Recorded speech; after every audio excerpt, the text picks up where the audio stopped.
He's the MLB Network analyst, Fox MLB analyst. He's does a tremendous job for everyone that he works for. He's the baseball slash, if you will, the best slash since Deion Sanders. He's Tom Verducci. How are you, Tom? Good, Rich. I got to know, though, I'm so impressed that your kids wrote to you from camp. Yes. Did they do that on their own, or was that like a camp assignment? It's a camp assignment. Every day they have to sit down and write. And also, I love it. Here's another great thing about the camp, Tom. Another great thing. No screen time, no iPads, no phones, no nothing. It's like old school. Sit down and write. You want to communicate, write it out. How about that? You're a good dad. Am I really? Am I really? Oh, my gosh. How do you have kids, Tom? I do. They're no longer in camp. They're grown. They're grown. So you're empty nesting, covering baseball. Yeah. That's great. Yeah. Oh gosh. So all right, let's get into it here. Trade deadline is approaching. What are you hearing? What obviously the biggest name in Machado went, and then Brad Hand went also. What are we looking at right here with Familia also having been moved? Yeah, and kudos to those teams for stepping up early. The next big one, I think, is Zach Britton. He's had 8 scoreless outings recently, and I think people now are not as concerned as they were early on if he was all the way back from that Achilles. It's big-time demand here. I think he's probably can't go to the Dodgers because I think that may push them over the tax threshold unless they somehow move other money. But, Houston, the Yankees, the Diamondbacks, the Red Sox, I mean, let's face it, the trade deadline for me is mostly about relief pitching. I love what Cleveland did, not just with Hand, but with Simber as well. So to me, Britton is the next big piece. And again, I think because it's a really strong market, I don't think you'll have to wait till the 31st. I think it's just a matter of days before he winds up for a postseason contender. Well, I mean, Is the price higher for the Yankees and the Red Sox because of location, because of the division, Tom? No, I don't think so. The Orioles are a very weird team to kind of try to read, and we saw that throughout the Machado negotiations. Listen, I think they'll make the best deal, especially since Britton is just a pure rental. It's not as if they're going to have to look at Britton pitching for the Yankees or Red Sox for the next 3-4 years.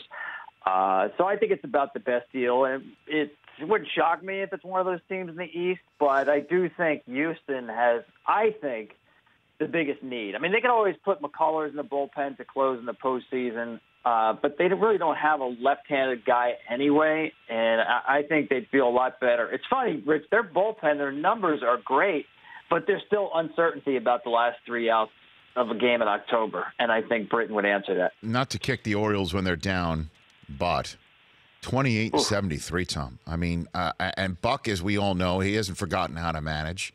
I mean, how did this come about, and what in the world did they do? Did they just totally figuratively burn it down and build it back up again? What's going on there? Well, I mean, it's not just Britton. We've already seen Machado go. Adam Jones the last year of his deal. Brad Brock the last year of his deal. Unfortunately for the Orioles, they still have Chris Davis for many more years. And that's probably, the biggest domino that fell. They made that huge investment in Chris Davis coming off a big year. And, between the shift and between a guy who always had a ton of swing and miss in his game, that contract and Chris Davis himself was just killing him. I mean, it's really one of the worst position seasons ever in Major League Baseball. And it's a guy that you're paying to be an impact hitter. And also the Orioles just have invested no money in international scouting. I mean, zero money. It's something that I don't know how they do in today's game, but they do. They just don't spend money on the international market, and that's coming back to burn them. So I know the whole, tear it down to build it up thing is fashionable these days in baseball, but their build-up, to me, based on what they have right now in their system, it would take a very long time. And that's why this trade deadline is huge for them. Buck is in his last deal. Dan Duquette is in the last year of his deal. Good luck predicting the future, 2, 3, even 1 year out for the Baltimore Orioles right now. Tom Verducci here on the Rich Eisen Show, MLB Network and Fox MLB analyst here. I said to myself, I will not bring up the shift, but you mentioned it, so now I have. So since we last spoke, we hear in your awesome broadcast of the All-Star game, Lindor being asked by John Smoltz about his athleticism and how the shift affects it as a shortstop. And he talks about how it takes hits away. Flat out said it. And then we see Matt Carpenter on one of the great all-time tears break up an extra base hitting streak by bunting down the left field line because he's against the shift. And I'm wondering, like, what are we trying to achieve here, Tom, with this thing, right? Well, I think if the object is to achieve a game that is most attractive to the most people, then we have to do something about the shift. I get the argument that, listen, you'd be stifling innovation in some sort of way by putting any kind of governor or ban on a shift because, let's face it, it's making great use of data that we have in the game. It does take hits away, especially to left-handed hitters. Rich, I've looked at the batting average versus left-handed hitters, right-handed hitters, with shifts, without shifts. It's all pretty much in a small window in the 240s, 250s until you get to left-handers facing shifts, and they hit 227. 227. And the reason is, obviously, as a pull hitter lefty, the defense on that side can flex farther back and cover more ground. And it also takes hits away not just the pull field, but up the middle. So I believe we have to do something because if you just sit here and you say, hey, listen, these guys should be able to adapt. Baseball ebbs and flows. Well, you know what? By the time baseball starts to flow after all this ebbing, you've lost a generation of fans who don't see enough hits. This is the fewest hits in a game since the DH started in 1973. It's not a good look. And I get what people say. Hey, listen, why don't you just hit the ball the other way? Well, what if Babe Ruth were playing today, right? Yes. First of all, I don't think he'd be very good. He'd be pretty old. But if he were playing today, they would shift on Babe Ruth. There's no doubt in my mind about that. He would not hit 383. And people would probably tell Babe Ruth, hey, why don't you just drop a bunt? Ridiculous. Choke up, hit the ball the other way. Is that really what we want? No. Is that what you want left-handed hitters to do? Listen, I think a few should bunt once in a while, but I really believe we need some governors on the shift, even if it's, for me, a rule that says the infielders have to have 1 foot on the dirt. That way you can flex over. You can have 3 guys on the right-hand side, but you're not playing that rover position, that softball position in the outfield. I mean, Rich, in the NFL, you always put your thumb on the scale balancing offense and defense, No doubt. right? Yes. You can't beat up the wide receiver, after 5 yards. NBA, we have illegal defenses. It's not an outrageous idea to put some sort of governor on defenses in MLB. That's exactly what I say whenever I discuss it on this show or put it out there on Twitter when folks are like, well, you can't tell Belichick where to put his defenders. And I'm like, well, yes, you can. They have to be 5 yards removed from the offensive line in terms of touching somebody. I mean, you can have them right up within the 5 yards, but you can't hit your opponent within a 5-yard rule. And that made the game better. And plus, baseball's the only sport where the defense already has the ball. They're in the possession of the ball. That's the only sport. And so I just think people have to realize that, doing nothing here, to me, is not an option anymore because the trend line here for the last 10 years and especially the last 5 years is that we're giving people fewer balls in play over a longer period of time. That is the worst possible formula for any kind of industry that wants to attract people with their, basically, the free time. So I think something has to be done to move this along because the trend lines, to me, with more strikeouts and fewer hits year after year after year, is not going to turn quickly. And as I said, by the time it does turn, we've lost a lot more fans. Certainly since, Tom, there's been, an influx of young players who are very, very good at this sport. I mean, Pedro was talking about it the other day about how he loves the new generation. And then, I mean, of all the names of a young kid to shine out with a great story, Ponce de Leon last night. I mean, you can't copyright that yourself, Tom. What a great story.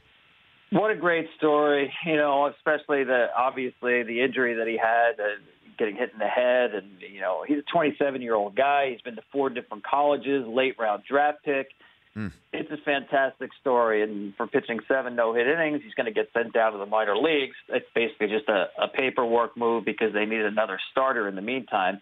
he'll be back, and he'll have a lot more fans rooting for him. It's the great thing about baseball. I'm sure it happens in other sports too, but there's so many late-round stories or non-drafted stories, and guys make it to the big leagues. They're easy to root for, and that's certainly one of them. Last one for you. It's the Happy Pine Tar 35th anniversary, Tom. Yeah, you know what? I actually covered the resumption of the Pine Tar game on August 18th. And there were about, 2,000 people there at Yankee Stadium. Rod Guidry played center field. Don Mattingly played second base.